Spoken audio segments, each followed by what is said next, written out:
আপনার কাছে একটাই প্রশ্ন নিয়ে আসবো, সোজা সাপটা প্রশ্ন। আমি আজকে শুরু করেছিলাম নন্দীগ্রামের কথা বলে, যেভাবে ঢেউ উঠছে, কারা টুটছে, যেভাবে তৃণমূল দূরে হটছে, একজন পুরনো বামপন্থী নেতা কর্মী হিসেবে আপনি সেদিনের নন্দীগ্রামের সঙ্গে আজকের সন্দেশখালির কোনো মিল খুঁজে পাচ্ছেন কিনা বলুন। আপনি যে প্রশ্নটা প্রথমেই আইনজীবী অনির্বাণকে করলেন, তার উত্তরে অনির্বাণ হত্যা দিয়ে দুটো ডিফারেন্স তৈরি করতে চাইল। তাহলে হত্যাই মনুষ্যত্বের অবমাননার একমাত্র প্যারামিটার? একটা আইনজীবী স্টুডিওতে বসে এই কথা বলছেন, আর মণিবাবু বলছিলেন না যে হাইকোর্ট যে রাজ্য পুলিশের উপর যে স্টে অর্ডারটা দিয়েছে, এই স্টে অর্ডারটা কেন দিল? আজকে পুলিশের চেহারাটা প্রমাণ করে দিল যে ডিভিশন বেঞ্চ কেন এই রাজ্য পুলিশ এই তদন্তের সঙ্গে যুক্ত থাকবে, তারপর স্টে অর্ডারটা কেন দিয়েছে। পুলিশের চরিত্রটা প্রকাশ হয়েছে আজকে। এই পুলিশ হচ্ছে মাতৃ জঠরের লজ্জা। 2 নম্বর, আর সিবিআই যে নন্দীগ্রাম, তার সিবিআই রিপোর্ট দিদিমণির হাতে আছে। সেই রিপোর্টটা যদি সাহস থাকে, সৎ সাহস থাকে, তাহলে জনসমক্ষে আনতে পারবে। এটা গেল প্রথম কথা। দ্বিতীয় কথা, আজকে যে কথাটা সবচেয়ে বেশি মনে পড়ছে, আজকে শোভনদেব চট্টোপাধ্যায়ের মুখটা দেখতে ইচ্ছে করছে। ক্যামেরার ফ্ল্যাশ বাল্ব তার সামনে ঝলসে উঠলে তার চেহারাটা কেমন দেখায়, ঘুমের সামনে দাঁড়িয়ে সে কি কথা বলে, সেটা শুনতে ইচ্ছে করছে।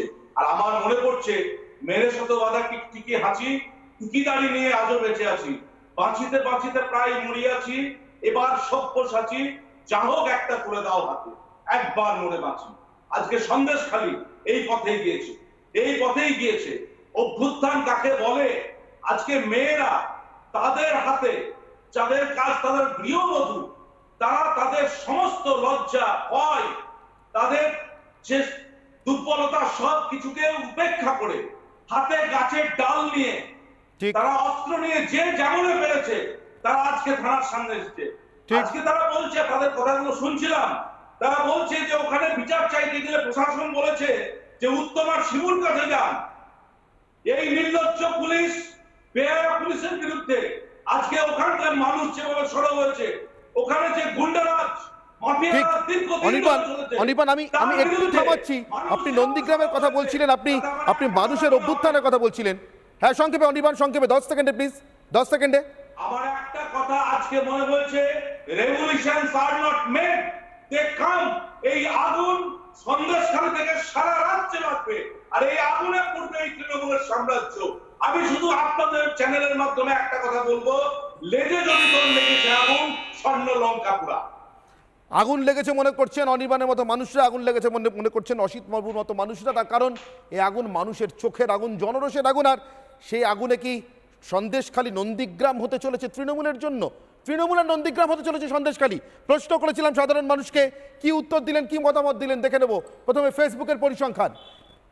78% মানুষ বলছেন হ্যাঁ সন্দেশখালী তৃণমূলের নন্দীগ্রাম হবে, 22% বলছেন না। এক্স হ্যান্ডেলের পরিসংখ্যান দেখব, এখানে 71% মানুষ, 71% মানুষ বলছেন হ্যাঁ, 29% মানুষ বলছেন না। সন্দেশখালী কি তৃণমূলের নন্দীগ্রাম হবে? ইউটিউবে সব থেকে বেশি সংখ্যক মানুষ এসে তাদের মতামত জানিয়েছেন। আমার শেষ পাওয়া খবর অনুযায়ী 14,000-এরও বেশি মানুষ, 93% মানুষ তাদের মধ্যে বলছেন হ্যাঁ, না বলছেন 7% মানুষ। আমি আমি আমি আরও একবার রাজ্য বিধানসভায় রাজ্যের মুখ্যমন্ত্রীর আজকে চেহারাটা আপনাদের দেখা। বাজেট অধিবেশন, বাজেট পেশ হচ্ছিল, সন্দেশখালীর কথা তুলেছিলেন বিজেপি বিধায়করা। কিভাবে রিয়াক্ট করলেন রাজ্যের পুলিশ মন্ত্রী, একবার দেখুন আর একবার।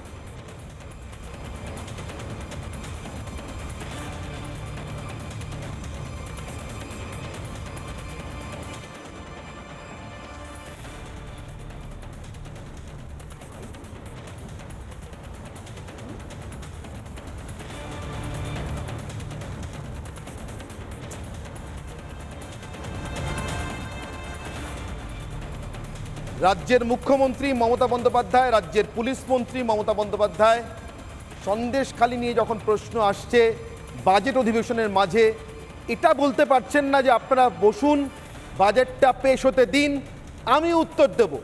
বলছেন এটা বিজেপির পার্টি অফিস নয়।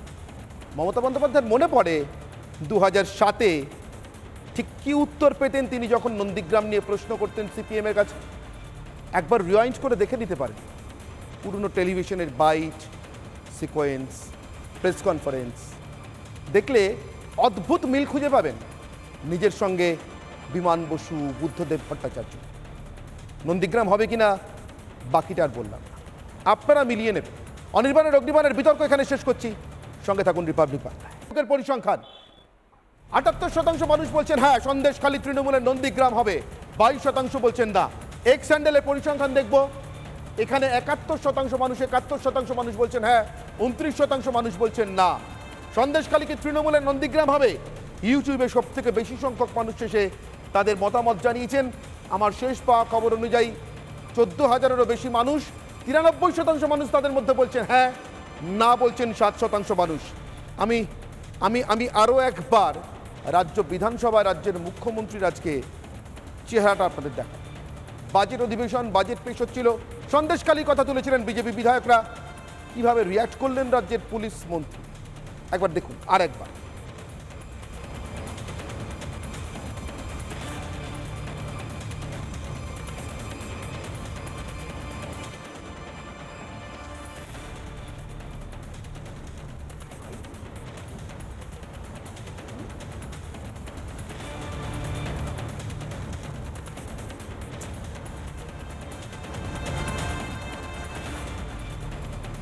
রাজ্যের মুখ্যমন্ত্রী মমতা বন্দ্যোপাধ্যায়, রাজ্যের পুলিশ মন্ত্রী মমতা বন্দ্যোপাধ্যায়, সন্দেশখালী নিয়ে যখন প্রশ্ন আসছে বাজেট অধিবেশনের মাঝে, এটা বলতে পারছেন না যে আপনারা বসুন, বাজেটটা পেশ হতে দিন, আমি উত্তর দেব। বলছেন এটা বিজেপির পার্টি অফিস নয়। মমতা বন্দ্যোপাধ্যায়ের মনে পড়ে 2007-এ ঠিক কী উত্তর পেতেন তিনি যখন নন্দীগ্রাম নিয়ে প্রশ্ন করতেন সিপিএমের কাছে। একবার রিওয়াইন্ড করে দেখে নিতে পারেন পুরনো টেলিভিশনের বাইট, সিকোয়েন্স, প্রেস কনফারেন্স দেখলে অদ্ভুত মিল খুঁজে পাবেন নিজের সঙ্গে বিমান বসু, বুদ্ধদেব ভট্টাচার্য। নন্দীগ্রাম হবে কিনা বাকিটা আর বললাম না, আপনারা মিলিয়ে নেবেন। অনির্বাণের অগ্নিবাণের বিতর্ক এখানে শেষ করছি, সঙ্গে থাকুন রিপাবলিক বাংলায়।